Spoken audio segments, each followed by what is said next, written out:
오늘은 10월 7일 욥기 4장 1절부터 11절까지 말씀입니다. 드디어 그 욥의 친구들 중에 한 사람이었던 엘리바스가 입을 열고 욥의 이 상황을 본인의 생각으로 이야기하기 시작합니다. 1절과 2절을 보니까 대만 사람 엘리바스가 대답하여 이르되 누가 네게 말하면 네가 실증을 내겠느냐, 누가 참고 말하지 아니하겠느냐라고 이야기를 시작해요. 자, 욥의 비탄을 듣고 욥이 그렇게 울며 괴로워하는 것들을 일주일 동안 밤낮으로 옆에서 지켜보고 있었던 대만 사람 엘리바스가 얘기하는데 뭐라고 말하냐면, 내가 이 상황을 너한테 말하는 것이 네가 듣기는 싫겠지만 잘 들어봐, 이런 식으로 얘기를 하기 시작하는 거예요.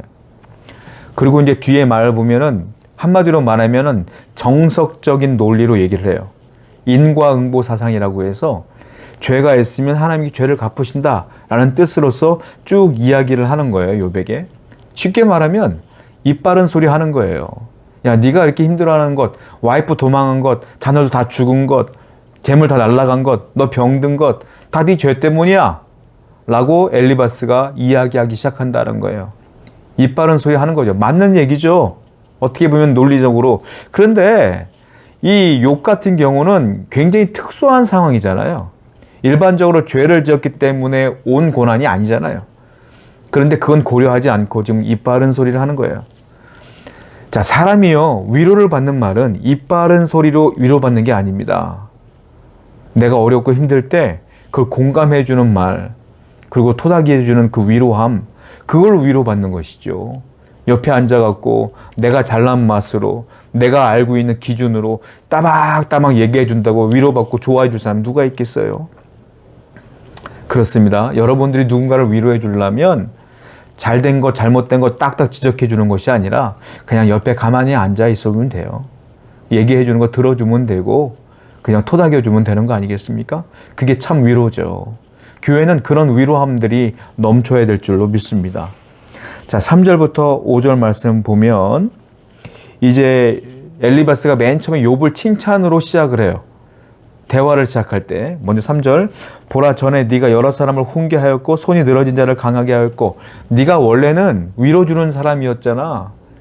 힘들어하는 사람들 네가 훈계함으로 그들이 힘을 얻었고 그들이 위로를 얻었잖아. 4절도 넘어지는 자를 말로 붙들어 주었고 무릎이 약한 자를 강하게 해 주었잖아. 그런데 이제부터 본격적으로 엘리바스가 하고 싶은 말이 나와요. 5절, 이제 이 일이 내게 이름에 네가 힘들어하고 이 일이 내게 닥치면 네가 놀라는구나. 예전에는 너가 떵떵거리고 잘 살 때니까 너가 위로해주는 역할이었지. 이제는 그 일들을 네가 닥치니까, 네가 슬픔의 상태가 되니까 네가 절망하며 원망하며 당황하는구나 라고 얘기를 하는 거예요. 그러니까 한마디로 말하면 이 욥은 지금 이 사람이 말하는 것처럼, 엘리바스가 말하는 것처럼 누군가의 죄 때문에 괴통당하고 고통당해서 욥이 회개하세요, 하나님께 돌아오세요 라는 훈계를 지금까지 욥이 해왔다면 이제 네가 그 처지가 되었으니 내 훈계를 받아다오, 이 말이에요. 너도 역시 회개해라, 하나님께 돌아와라 라고 얘기하는 거예요. 즉 욥의 상황이 어떤 상황인지 엘리바스는 정확히 몰라. 그냥 어려움을 당하는 거야. 이건 죄 때문이야 라고 나름대로 단정을 짓고 욥의 특수한 상황을 전혀 고려치 않고 일반화시켜버리는 거죠. 일반화의 오류가 얼마나 위험하다는 것들 얘기하는 거예요. 이 얘기를 듣고 욥이 얼마나 큰 상처를 입겠습니까? 이 얘기를 지금 쭉 하고 나가는 거예요. 거기다 9절 보면 다 하나님의 입 가운데 멸망하고 그의 콧김에 사라지느니라. 하나님의 입김, 그 콧김, 이건 뭐냐? 심판이야, 심판.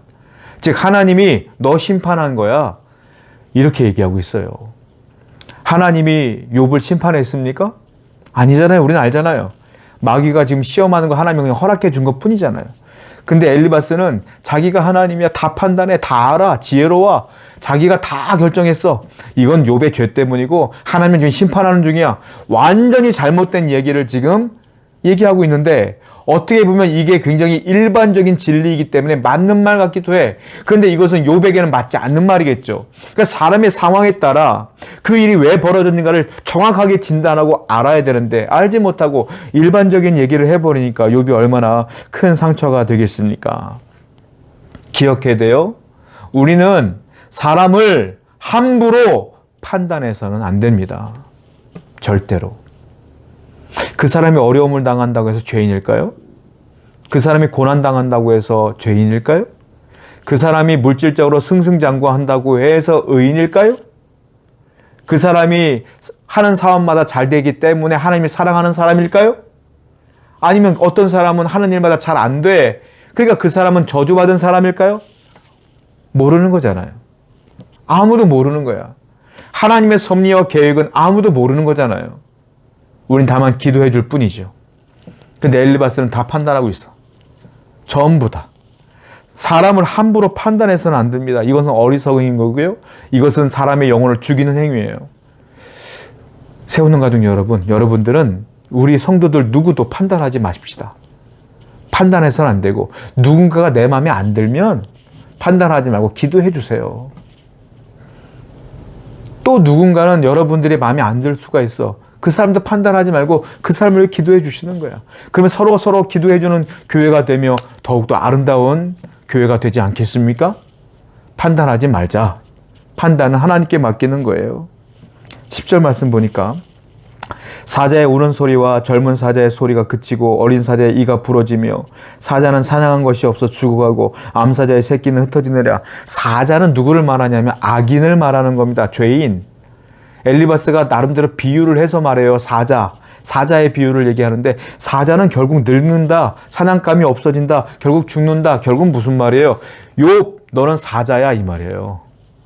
너는 사자야. 이가 부러진 사자야. 심판받은 사자야. 먹을 것이 없어진 사자야. 즉 너는 악인이야. 죄인이야. 라고 판단하는데 욥이 이 얘기를 못 알아들었겠어요? 다 알아들었지? 욥이 마음이 어떻겠어요 지금? 하나님 때문에 욥은 지금 원망하고 있었잖아요. 지금 어떻게 보면. 그런데 친구들이하고 앉아갖고 또 거기 정죄를